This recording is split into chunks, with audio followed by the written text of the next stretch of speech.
Some of us may have heard the name Oscar. Oscar grew up in Nazi Germany during World War II times.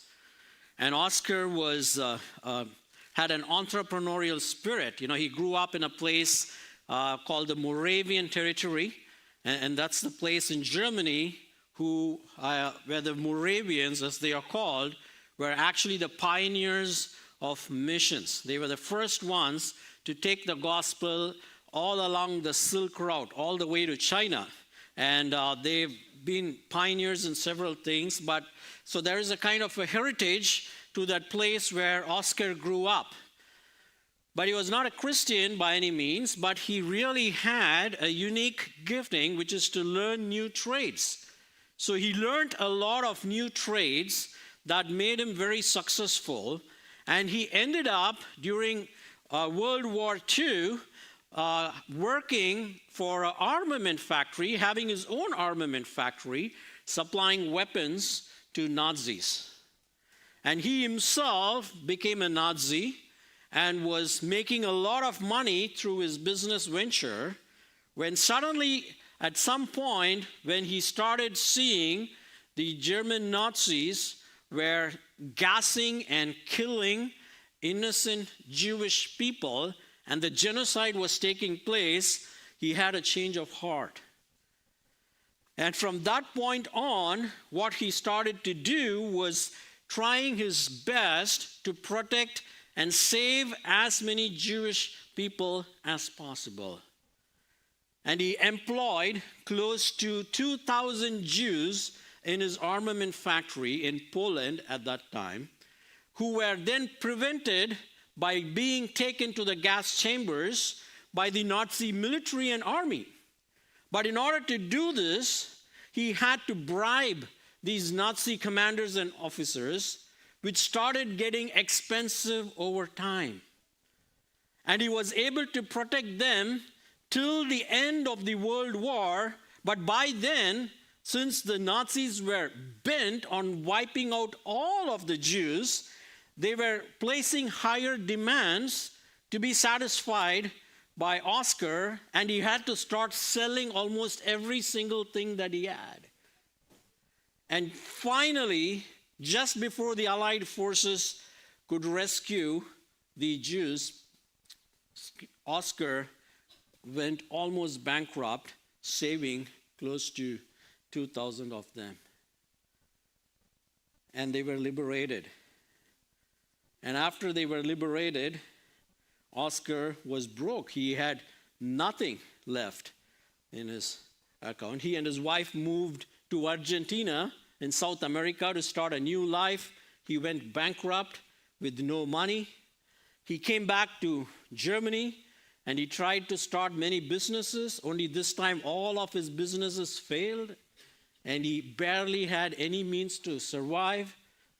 And that's when the Jewish people whom he helped save started supplying and meeting his needs till his final death.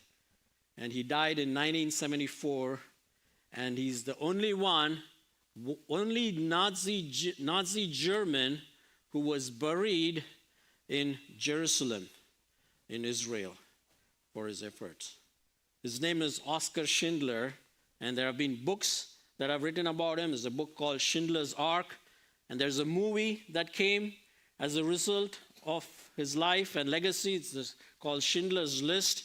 And there is this graphic scene in the movie where people have always wondered, how did this Nazi German had a change of heart that he went from being a self-centered person who wanted to make money no matter what, and that was a singular drive in life to become rich and famous, had no morals, no ethics, would go to any lengths to do anything. How did this guy have a change of heart to wanting to actually give away every single thing that he had to save Jews?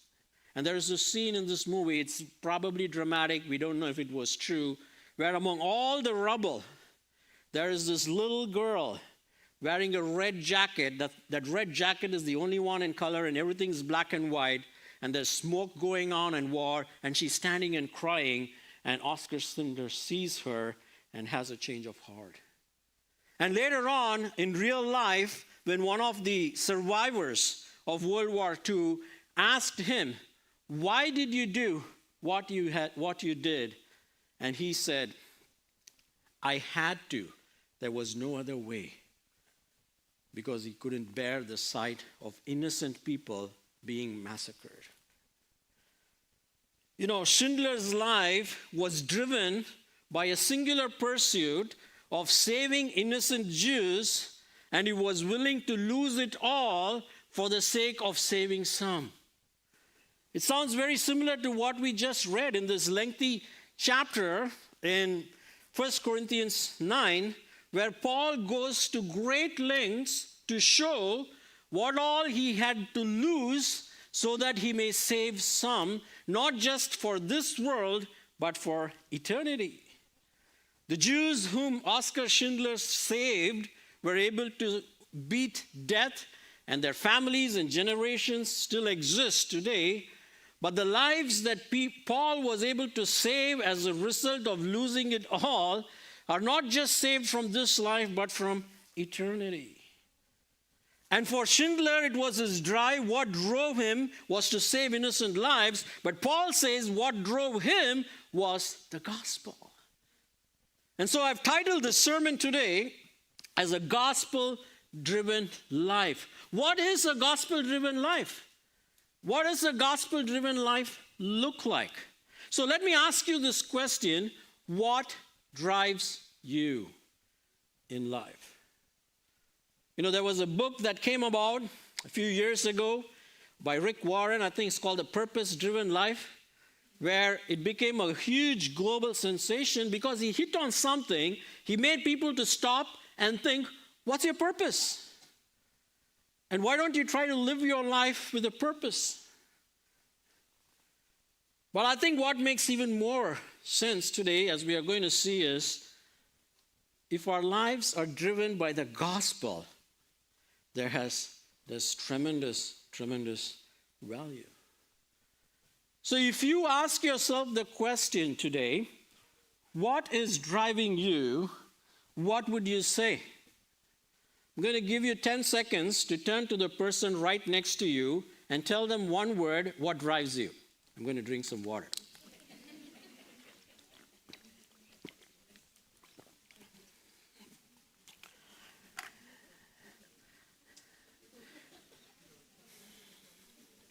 Well, I hope that got you thinking.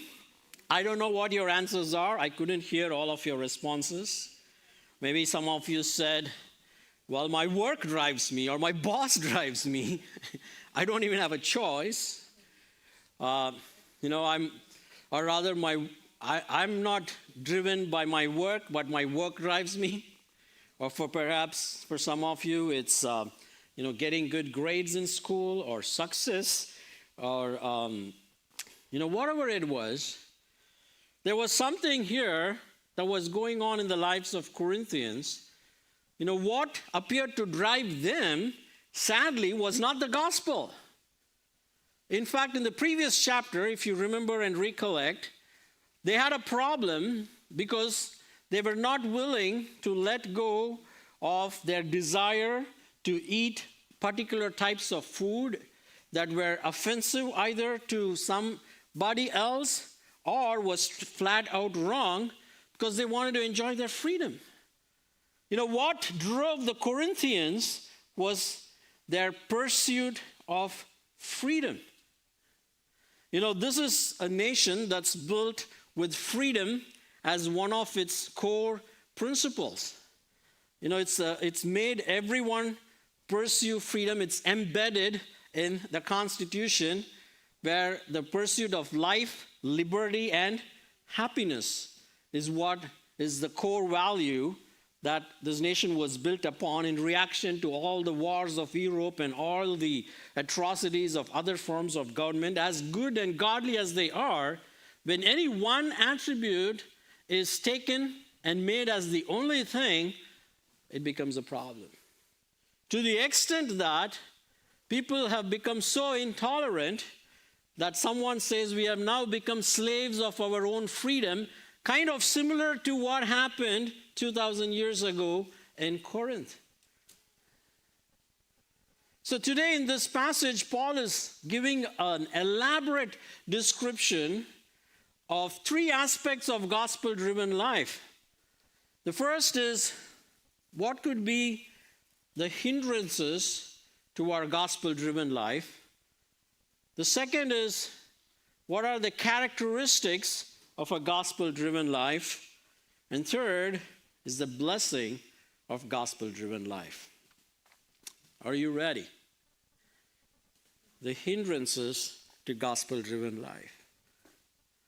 And I'll give you the answer right at the start, and then I'll unpack it for us. What are the hindrances to a gospel-driven life? And he presupposes what the hindrance is, and then gives us lengthy reasoning for that from verse 1 all the way to verse 12, to verse 15.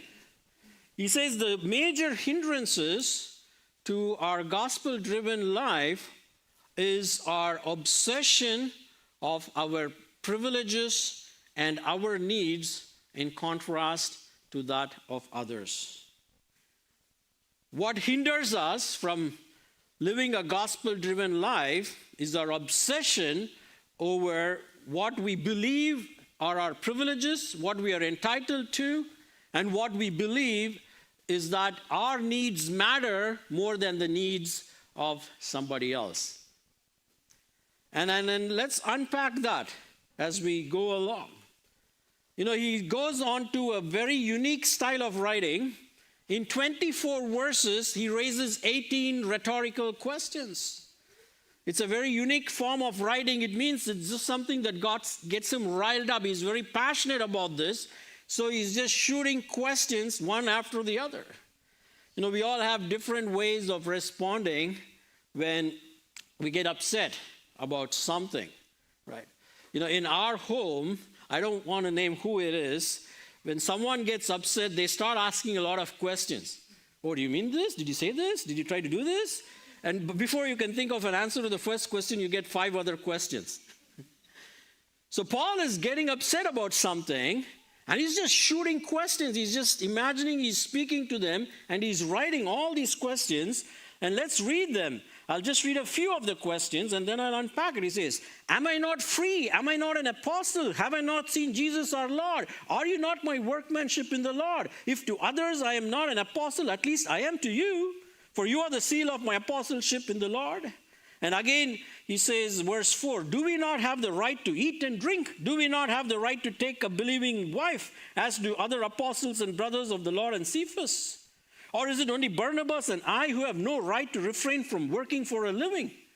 And then he goes on to pose 3 more questions in general about life and how life happens. He says, who serves as a soldier at his own expense? Who plants a vineyard without eating any of its fruits? Or who tends a flock without getting some of the milk? I'm almost losing breath saying this.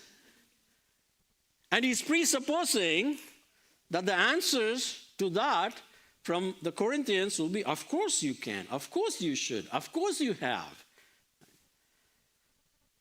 Because they are so particular about what they feel they are entitled to, he is reminding them, let me tell you what I am entitled to from you and for you and because of you. Let me tell you what privileges I have. First of all, he says he has the privilege that he is an apostle. That's not an ordinary thing. Being an apostle is not for everybody. You know, after Judas betrayed Jesus, you know, in the book of Acts, you see they pick a guy named Matthias with Lot, but you never hear of him the rest of the book of Acts. Because the 12th apostle God intended to use was the apostle Paul, whom God met. He comes later in the book of Acts. To be an apostle, you should have had a personal encounter with Jesus.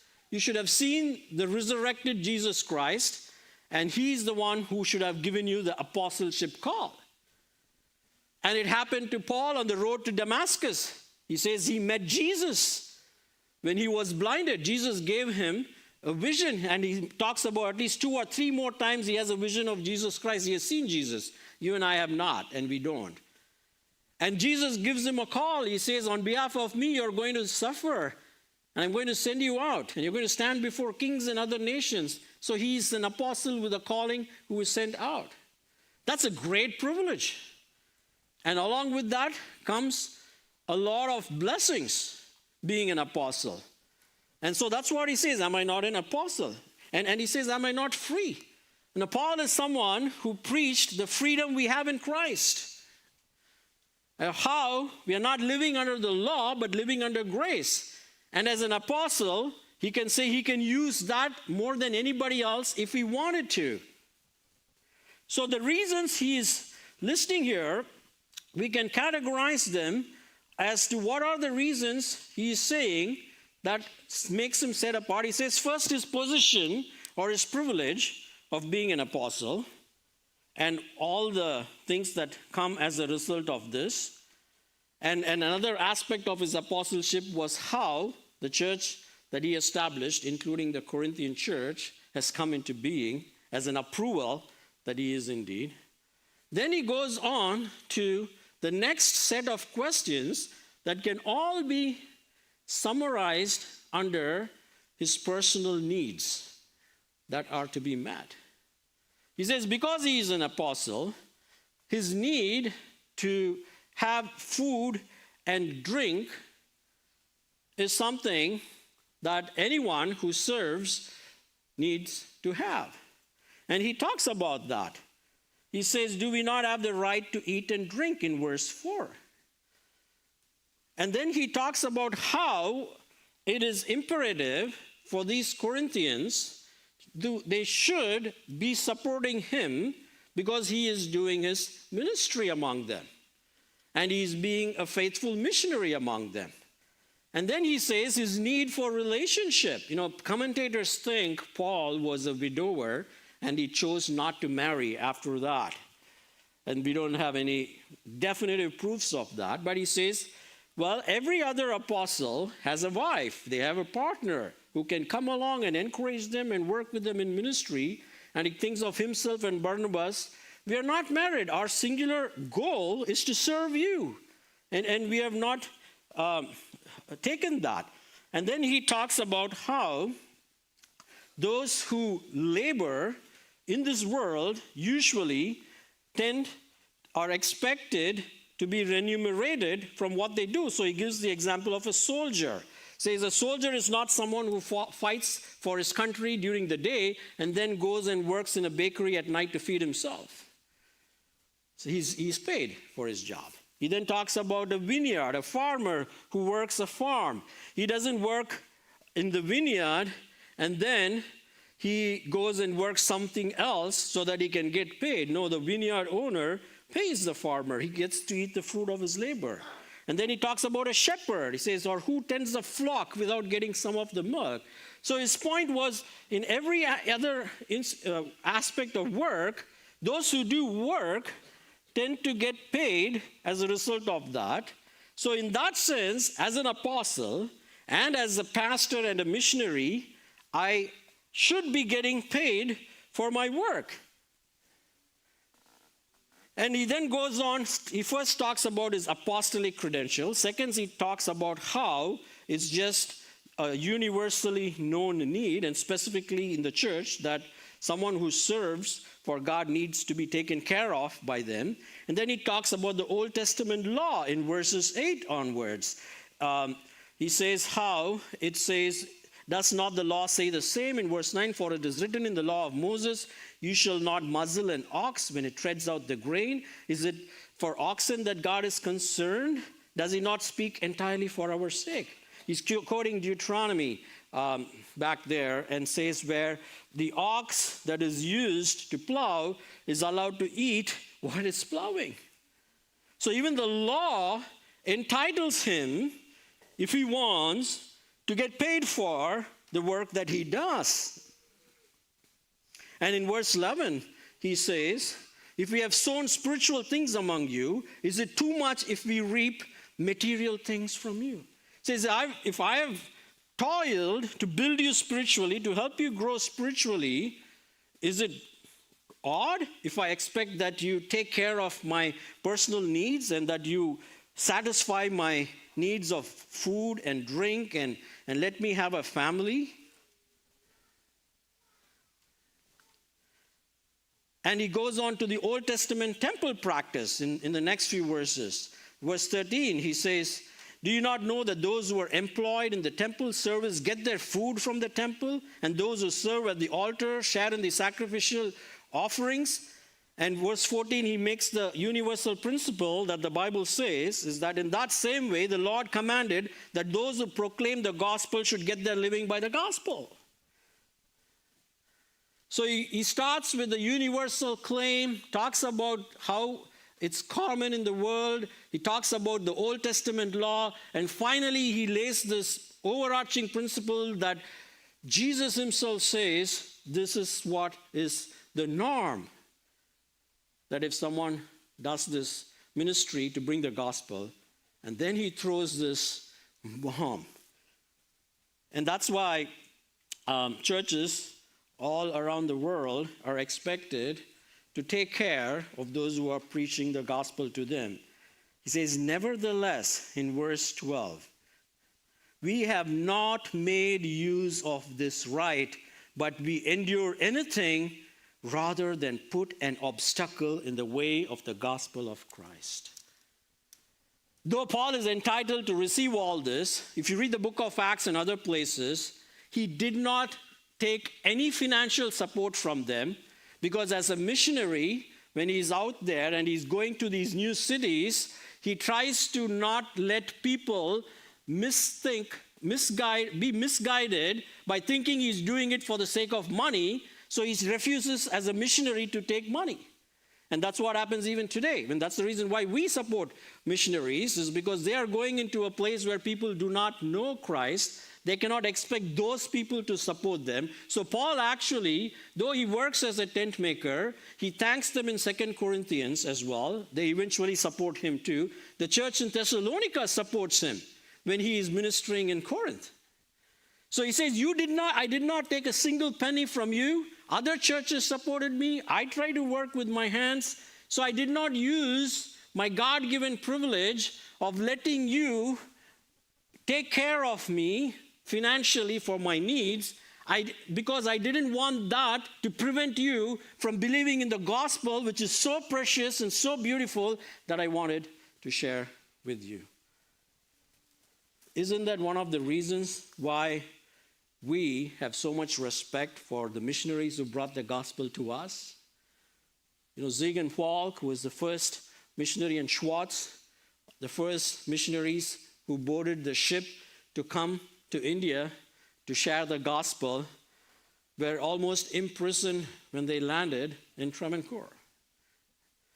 And they served faithfully, and all the other missionaries who came after them, you know, Pope and Caldwell, and the list goes on, none of these missionaries had any means to take care of themselves. They were working with the poorest of the poor, the farmers who didn't even have anything to give them.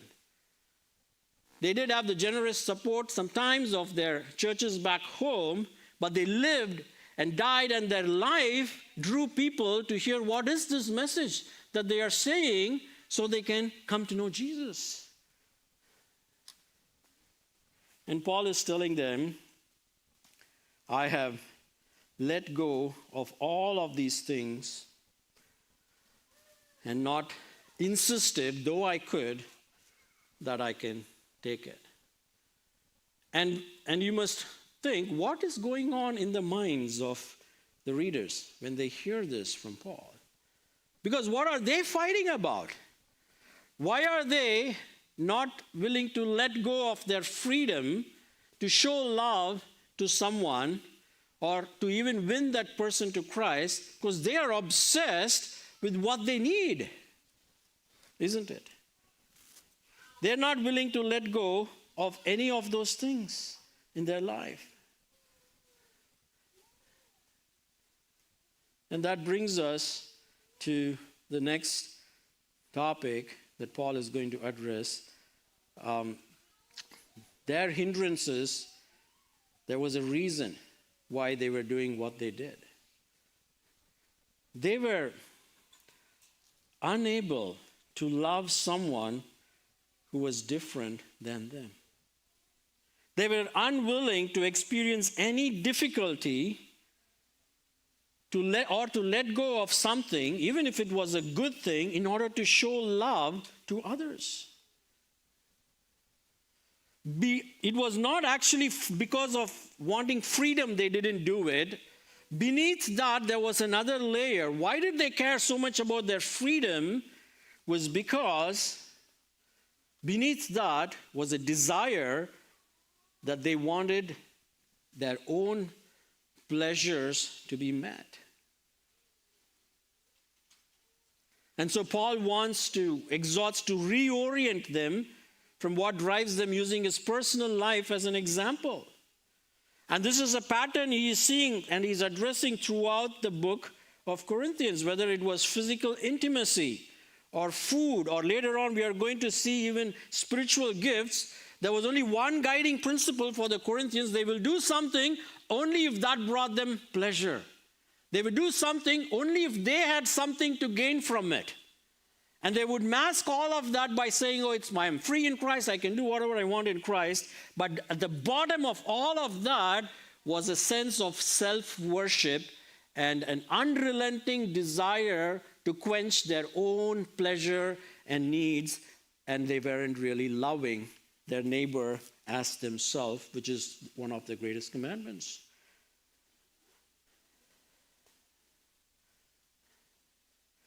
And so he now moves on to tell them, after he has convinced them from his life, you are unwilling to let go of simple things. And in this case, it was just about not eating a particular type of food so that you can show love to someone. You're fighting about that with me. Whereas look at me, I have let go of everything. My apostolic rights, my need for my needs to be met. I haven't taken a single penny from you. Shouldn't this tell you that there is more to life than eating and drinking and working? And then he tells them the secret. What then should drive you? Your quest to be happy all the time is not what should drive your life. It is the gospel that should drive your life. And let's take a minute today and ask ourselves the question that I asked you at the beginning and that you shared with the person next to you. Whatever it was you told them was what is driving you. Just ask one more question. Why is that driving you? It is because you believe you need that to keep you happy. You feel like I need this job so that I can get the money to live in this place, which is a very expensive place, and have the kind of lifestyle I want. Or I need this so that my children can have a better life, and that's the most important thing for me in this world, even more than the gospel, even more than Jesus. Or whatever it is you can put that you said as the answer, and go beneath that to see why was it that that thing drives you, and see if there is a disconnect for you over there. And consciously or unconsciously, we pass that on to our children sometimes, where they are made to believe that they always have to be entertained. They always have to be kept happy. That they are shielded sometimes, in a good sense. We try to protect them when something sad happens. Or when we go through a crisis, we do not share with them because we feel, they should be happy all the time. And that's exactly is the problem. Please share with your children what you go through. They need to know what life really is. They don't have to always be entertained. It's okay if sometimes they are bored. It's okay if sometimes they are sad. In fact, if they are not sad when they should be sad, that's a problem. Because you're making their life very hard later on when they grow up to embrace what matters most in life, which is the gospel. And then in the next few verses, one of the most brilliant passages in all of Scriptures, another favorite part of mine, he talks about what are the characteristics of a gospel-driven life. And he begins with verse 15 to verse 23. He talks about them. He says, "But I have made no use of any of these rights, nor am I writing these things to secure any provision." He's making sure that they don't get him wrong and think, "Oh, Paul's asking for money, let's send him some more money." He says, no, that's not why I'm writing this. He said, "For I would rather die than have anyone deprive me of my ground for boasting. For if I preach the gospel, that gives me no ground for boasting, for necessity is laid upon me. Woe to me if I do not preach the gospel." The first characteristic of a gospel-driven life is a clarity in our calling of what God has called us to do and how we should live our life. That we feel living our life doing anything else or for any other purpose does not fit with God's plan. Is the gospel the central guiding, driving principle in our life? Or does the gospel become second or third or later? And how do we know this? Paul is not telling everyone to become missionaries like him or quit your jobs and become missionaries. He's talking of priorities here in terms of what drives you. And you can ask yourself this question, a simple question. Don't get me mad, I'm not picking at anyone individually here. You have something that you want to do for God, for church, and then your boss comes and tells you, "I want you to do something else." Which one would you pick and why? I'll leave that with you. Sadly, most of the times, what people pick, whether it is having a one-on-one counseling time with me, which is actually for their good, or any other ministry, they pick their work. They fear their boss and their jobs more. I'm not judging anyone to say that I don't know what is in your heart, but we need to ask ourselves the basic question, what's driving me? Who am I really wanting to please the most in my life and live my life for? So he says, "Woe to me," because he knew the clarity of how he wants to live his life. And then he says, "For if I do this of my own will, I have a reward, but if not of my own will, I am still entrusted with the stewardship. What then is my reward? That in my preaching I may present the gospel free of charge, so as not to make full use of my right in the gospel." And when you have a calling like that you want to live your life with gospel in the center, I'm going to unpack what that means for us in a practical way when I come to the next point. That's when you're really free. And so he says in verse 19 onwards, one of the most brilliant testimonies of Paul, if you can say that. He says, "For though I am free from all, I have made myself a servant to all, that I might win more of them." You know what he is talking here? The word servant, endoulomos is the Greek word. It's a very significant word. In Old Testament law, someone can be a slave for only 6 years. And after 6 years, the 7th year, the slave owner is required to let them free. But the slave can have a choice to say that he wants to continue to serve his master and be a slave. And if he chooses to do that, which basically means you refuse your right to have the sense of your own identity, you refuse the right to have your own sense of life's vision and mission and purpose, that you're only going to do that of your master. Their ears are pierced and a ring is placed, and they are called bond servants because they voluntarily do it. Now Paul is saying, though I am free, I'm an apostle, I can do whatever I want, I'm making myself a bond servant of you. The reason is, I want to show and share the love of God with you. I want to win you to God's love. I want you to taste the love of God. I consider that the highest and the best thing I can do with my life. And for that, if it means I have to give up everything and be your slave, I will do that. And that's why you see every epistle, when Paul writes, most of them, how does he begin his epistles? Paul, a bond servant of Christ. He meant the thing because he lived that thing.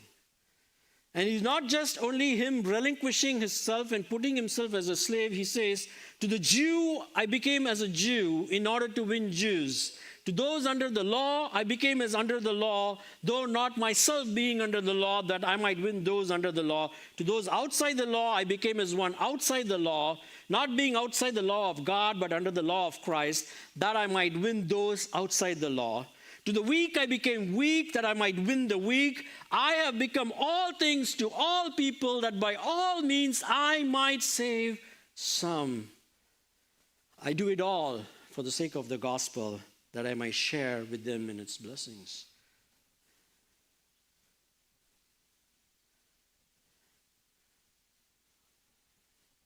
To the Jews, he says he became a Jew. He was a Jew.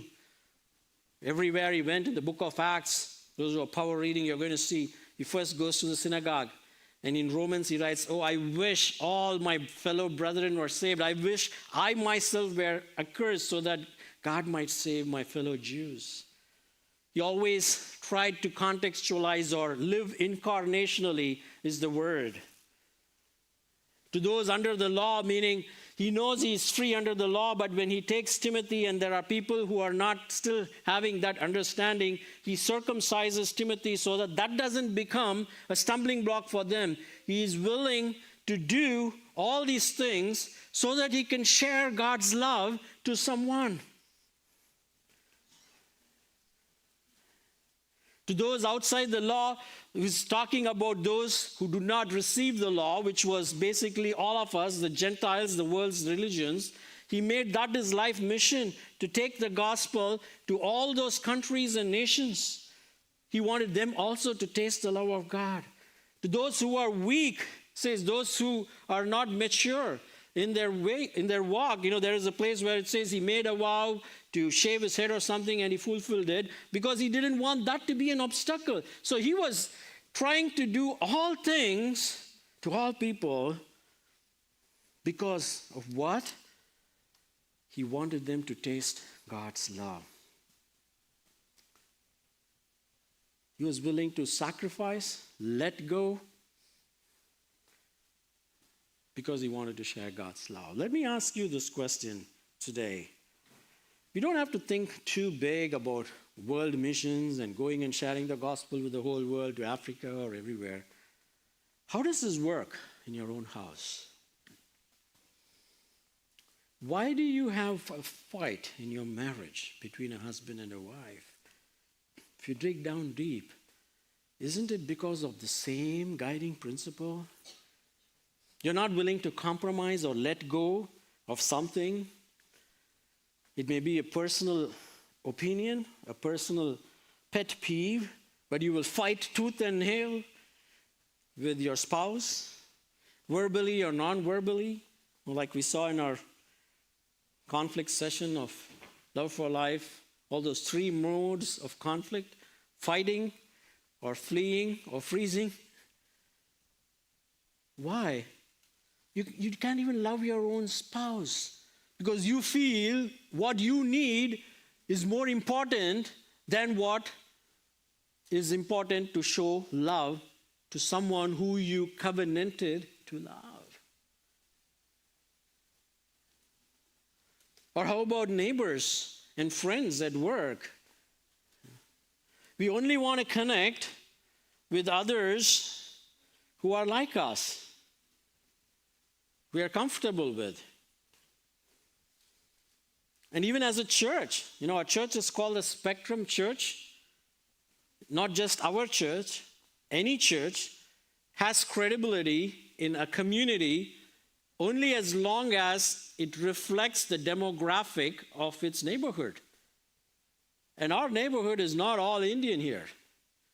Silicon Valley is not all Indian here. We have people from 96 different nations in this country.